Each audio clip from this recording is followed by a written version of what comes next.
Well, good morning, everyone. And let me start out by saying happy 420 to all my cannabis people out there. um, I haven't posted in a while about the 2008 Ford Explorer Force V6, pardon me, V6 4.0 engine. Uh, Here it is. It's from my last two previous videos. Um, Let me say thanks, guys, for the nice comments you left. But let's get into this now. All right. I don't know if you look at my previous video, I was having a problem with a extensive vacuum leak. Every time I would put it on the machine, the scanner, it would tell me EGR or CO2 sensor or you know vacuum leak, or it was just an ongoing problem. Okay, and I spent a lot of money, a lot of time on this truck trying to find the issue, and I couldn't find it. Every part that I would change, she would act fine for 5 minutes. I would take her on a little ride, and she would start it again with the hard idle, rough idle, sputtering. Um, but it was weird because in the mornings on cold days, she would act good for most of the day. So I don't know. I started putting it together, and I decided to take off the intake, which I had a little advice from an old school mechanic guy. He said to take off the intake and give it a good inspection, and I did. Good news is I found the problem. Okay, it was warped. These things are plastic. I'm going to show you guys in a second in the garage what I'm talking about. However, I took I'm also doing the valve covers, the valve cover gaskets, since I'm in here, and my power steering pump. Also, I'm going to do that. I'll make videos about that, guys. Maybe I can help you out with that. I'll try to give you as much as information as I can on what I'm doing. So the last couple of days, I took the intake off, and because I started it and I really let her warm up with the hood open, and I started listening, and I heard the vacuum leak where it was coming from. Now, I'd taken this truck to mechanics. This guy charged me $500 supposedly for changing this hose right here. Okay. Um, the guy was a charlatan, basically. He robbed me. But hey, neither here or there. That's another story. Um, but the good news is that hopefully, I found the problem. Let me not scream victory yet. But yeah, I got a bunch of parts that I'm going to change on this truck, and I'm going to make different videos on it, and maybe I can help you guys out. But in the meantime, let me go check. I'm going to go show you guys the intake, the new one that I bought and the old one that I took off. So bear with me. Here I go. Oh yeah, beautiful. It's my boat. Getting that ready for the summer. Beautiful day in New Mexico. Hope it stays like this. This damn heat. Pardon my garage, guys. It's a little messy. Okay. Whoops. Let me start with the. Yeah, that's my Mercedes that I bought. You can see I bought. Came with the house when I got the house, so I don't know. I'm not a Mercedes guy, but yeah, trying to get rid of that. But here we are. This is the old intake that I took off the truck. Okay.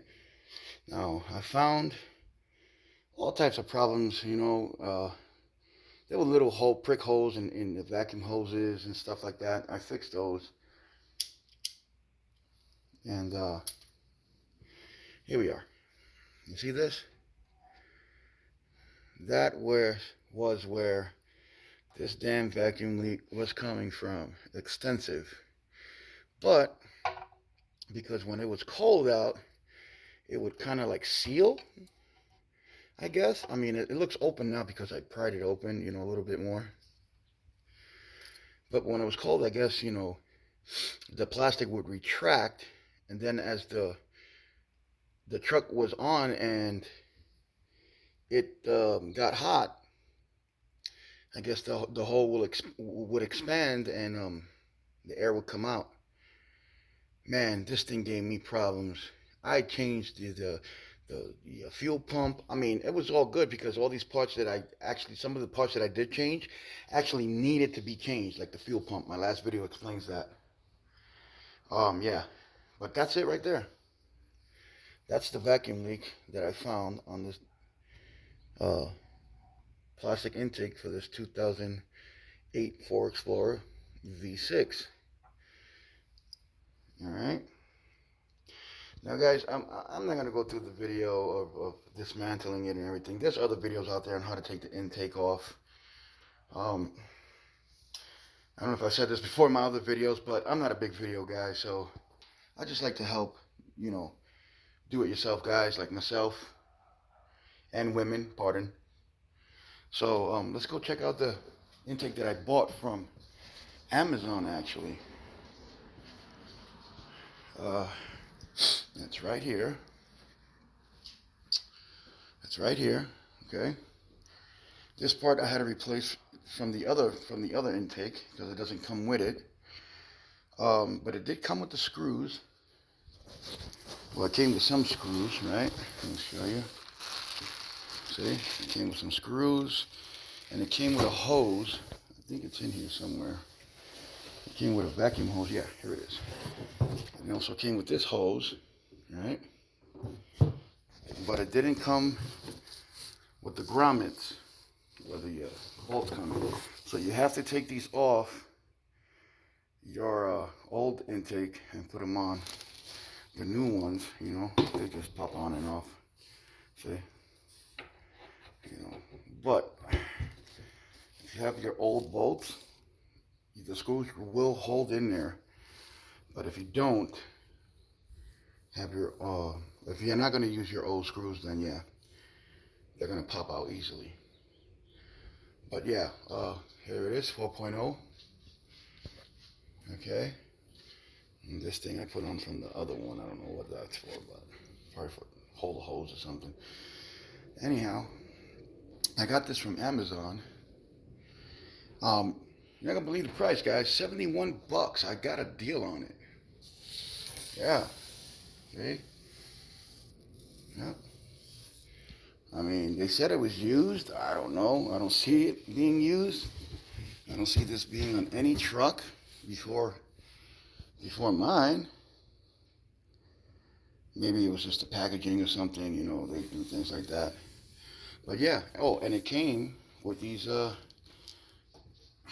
gaskets right here. That if you take your old intake off, you're gonna find that you should replace these also. Yeah, it came with these already installed on them. So, yeah, kudos to Amazon. I'm actually waiting on 2 parts from them right now. The valve cover gaskets and my power steering pump should be here today. I'll make videos on that.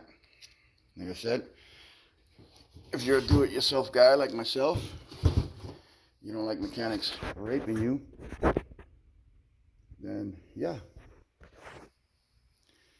there it is. I'll give an update on whether this fixed the problem or not, but I'm pretty 90% sure that was the problem. Hopefully this is gonna work. Guys, I haven't had this truck running for 4 years because I couldn't find this damn vacuum leak.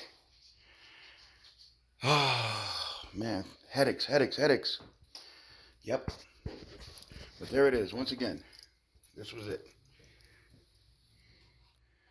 At least this is the problem on this intake. You see that? These things are plastic. I drove this thing 3,000 miles, so that could have done it. That could have bust that open. The heat of that, the constant heat of that could have did that. Yep. Again, this is 2008 Ford Explorer V6. Now I went to U-Pull it, right here in New Mexico, and I hate to talk bad about anybody, but these guys are crazy. They wanted to charge me damn near full price as if it was new. I mean, $10, $15 more, and I could have got it brand new from, Amazon or whatever. And these guys wanted to charge me damn near full price for parts that were used. God knows, how long they were on those trucks. Well, in any case, U-Pull has other things, that come in handy, They're not all bad. But yeah, I said the hell with that, and I might as well get a new. And I don't have to worry about that. But, yeah. That's it, guys. Until my next videos, I guess. If you guys have any questions, leave them in the comments, and I'll try my best to get back at you guys. If you have any questions about these trucks. I mean, like I said, I'm not a big video guy, but I guess I can answer your questions. I'm pretty good at this stuff. So, have a nice day. Thank you for watching.